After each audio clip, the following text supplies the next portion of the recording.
বাংলাদেশে আসলে হরমোন রোগীর সংখ্যা আসলে অনেক অনেক বেশি। তার মধ্যে যদি আমরা বলতে চাই প্রধান হরমোন রোগ যেটাকে আমরা বলি ডায়াবেটিস, আপনারা সবাই জানেন যে ইনসুলিন নামে যে হরমোনটা রয়েছে সেই ইনসুলিন হরমোনের ঘাটতির জন্য অথবা ইনসুলিন হরমোনের যে কার্যকারিতার যে ঘাটতি, হরমোন রয়েছে কিন্তু হরমোন কাজ করতে পারছে না, সেজন্য যে রোগটা হয় সেটাকে আমরা বলি ডায়াবেটিস। এবং আপনারা জানেন যে বাংলাদেশে পরিপূর্ণ ডায়াবেটিস 1,31,00,000 মানুষ, অফিসিয়ালি হয়তো আনঅফিসিয়ালি আরো কিছু বেশি হবে। এর বাইরেও প্রি ডায়াবেটিস, তার মানে ডায়াবেটিস কিছুদিনের মধ্যেই হবে এরকম রোগীর সংখ্যাও প্রায় 1.5 কোটি। সব মিলিয়ে 3 কোটি মানুষ আসলে বাংলাদেশে এই ডায়াবেটিস অথবা প্রি ডায়াবেটিস রোগে আক্রান্ত।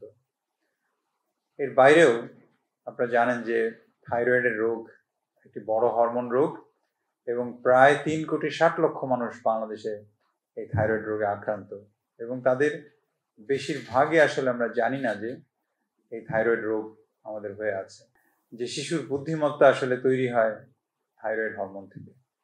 কোনো শিশুর যদি থাইরয়েড হরমোনের ঘাটতি থাকে তাহলে কিন্তু তার পরিপূর্ণ বুদ্ধিমত্তার যে প্রকাশ সেটা কিন্তু হয় না। বাচ্চা যে স্মার্ট হওয়ার কথা ছিল সে হাবাগোবা হয়ে যায়। যে ডাক্তার, ইঞ্জিনিয়ার, পাইলট, অর্থনীতিবিদ, কবি, সাহিত্যিক, নেতা হওয়ার কথা ছিল সে কিন্তু একেবারেই হাবাগোবা এবং অন্যের মুখাপেক্ষী এবং নির্ভরশীল হয়ে কিন্তু সে বড় হবে। সে সমাজে মোটেও কন্ট্রিবিউট করতে পারবে না, সে সমাজের এবং দেশের ডেভেলপমেন্টে কোনো কাজ করতে পারবে না, সে অন্যের উপর নির্ভরশীল হয়ে থাকবে। তাহলে দেখেন যে প্রকৃত বুদ্ধিমত্তা সহ কোনো মানুষ যদি বড় হতে চায় তাহলে কিন্তু জন্মের শুরু থেকেই কিন্তু আমাদের থাইরয়েড হরমোনের পরিপূর্ণতা থাকতে হবে। তাই থাইরয়েড হরমোনের ঘাটতি রেখে আমরা কিভাবে স্মার্ট বাংলাদেশ গড়ে তুলব? থাইরয়েড হরমোন যদি ভালো থাকে শিশুর শরীরে তাহলে কিন্তু ব্রেনের ডেভেলপমেন্ট ভালো হবে।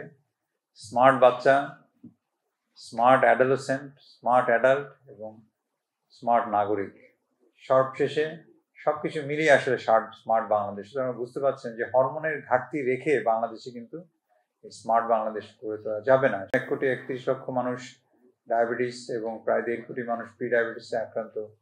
এই ডায়াবেটিস এবং প্রি ডায়াবেটিস কিন্তু অত্যন্ত সহজ রোগ, কিন্তু যদি আমাদের চিকিৎসায় কোনো ঘাটতি থাকে, কোনো গাফিলতি থাকে তাহলে কিন্তু নানান রকম জটিলতা দেখা দেয় এবং সেই জটিলতা ম্যানেজ করার জন্য যে অর্থনৈতিক সামর্থ্য দরকার সেটা কিন্তু আমাদের দেশে নেই। একটি মধ্যম আয়ের দেশ, আমাদের জন্য সব থেকে ভালো স্ট্র্যাটেজি হচ্ছে এই রোগগুলোর প্রিভেনশন, স্পেশালি ডায়াবেটিসের প্রিভেনশন খুবই জরুরি। আমরা এটা নিয়ে কাজ করছি যেন যার ডায়াবেটিস হয়নি, বংশে ডায়াবেটিস রয়েছে, সাপোজ 100 জনের ডায়াবেটিস হওয়ার কথা, কেউ যদি চেষ্টা করে তাহলে কিন্তু শতকরা 80% মানুষের ডায়াবেটিস হবে না। এটা একটা অনেক বড় সুযোগ যেটা নিয়ে আমরা কাজ করছি। এই সুযোগ আসলে সবারই নেওয়া উচিত যে ডায়াবেটিস সমূলে উৎপাটন করা, ডায়াবেটিস প্রিভেনশন করা।